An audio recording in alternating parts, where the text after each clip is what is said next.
আসসালামু আলাইকুম। আজকে আমরা একটা ইম্পোর্টেন্ট টপিক নিয়ে আলোচনা করব। সেটা হচ্ছে স্টুডিওতে না যেয়েও কিভাবে আপনি আপনার মোবাইল, ল্যাপটপ অথবা কম্পিউটার দিয়ে এবং Photoshop, Illustrator ব্যবহার না করেও খুব সহজেই একটা পাসপোর্ট সাইজের ছবি তৈরি করতে পারবেন, সেটা নিয়ে আলোচনা করব। এর জন্য ১ম এই আপনি আপনার মোবাইল দিয়ে একটা সেলফি তুলে নিবেন, যেন আপনার ফেসটা খুব ভালোভাবে বোঝা যায়। মনে করেন আমার এই ছবিটা থেকে আমি একটা পাসপোর্ট সাইজের ছবি তৈরি করব। এর জন্য আমরা একটা ওয়েবসাইটের ব্যবহার করব। এজন্য আমরা একটা ব্রাউজার ওপেন করে নিব। আমরা গুগলে যেয়ে লিখব কাটআউট প্রো। প্রথমে যে লিঙ্কটি আসবে আমরা সেই লিঙ্কে প্রবেশ করব। ওয়েবসাইটে প্রবেশ করার পর আমাদের প্রথম কাজ হচ্ছে এখান থেকে লগইন করে নেওয়া। আমরা যেকোনো একটা ইমেল ব্যবহার করে সেটা লগইন করে নিব।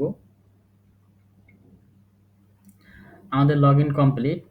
লগইন করার পর উপরে মেনু বারে যে অপশনগুলো আছে এখান থেকে প্রোডাক্ট অপশন থেকে নিচের দিকে যে পাসপোর্ট ফটো মেকার সেই অপশনে ক্লিক করব। আপনারা এই অপশনটা নিচের দিকে স্ক্রল করলেও পেয়ে যাবেন। এই যে আমরা দেখতে পাচ্ছি পাসপোর্ট ফটো মেকার অপশনটা, এখানে আমরা ক্লিক করব। এই লিঙ্কটা আমার ভিডিওর ডেসক্রিপশন বক্সে দেওয়া থাকবে, আপনারা চাইলে সরাসরি সেখান থেকেও প্রবেশ করতে পারেন। আমরা দেখতে পাচ্ছি এখানে আপলোড ইমেজ নামের একটা অপশন আছে। আমরা যে মোবাইল দিয়ে ছবি তুলছিলাম সেই ছবিটা এখানে আপলোড করব।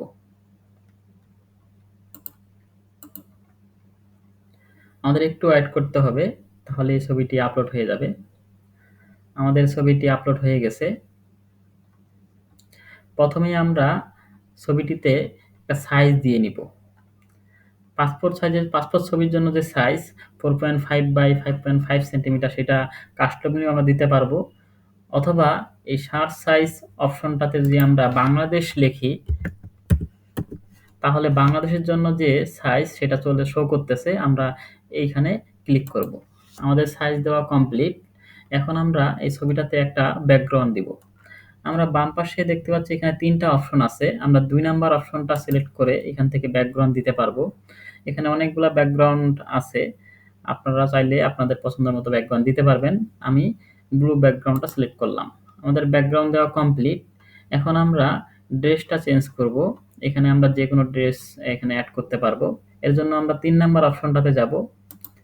এখানে আমরা অনেকগুলা ড্রেস দেখতে পাচ্ছি। আপনারা আপনারা আপনাদের পছন্দ মতো একটা ড্রেস সিলেক্ট করবেন। আমি এই ড্রেসটা সিলেক্ট করলাম। কিছুক্ষণের মধ্যে আমাদের ড্রেসটা সিলেক্ট হয়ে যাবে।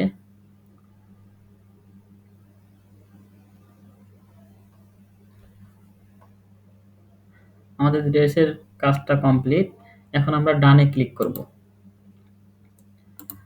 আমাদের এটা হচ্ছে অরিজিনাল ফটো, এটা হচ্ছে আমাদের পাসপোর্ট এখান থেকে যে তৈরি করলাম। আমরা দেখতে পাচ্ছি আমাদের ফটোটি তৈরি হয়ে গেছে।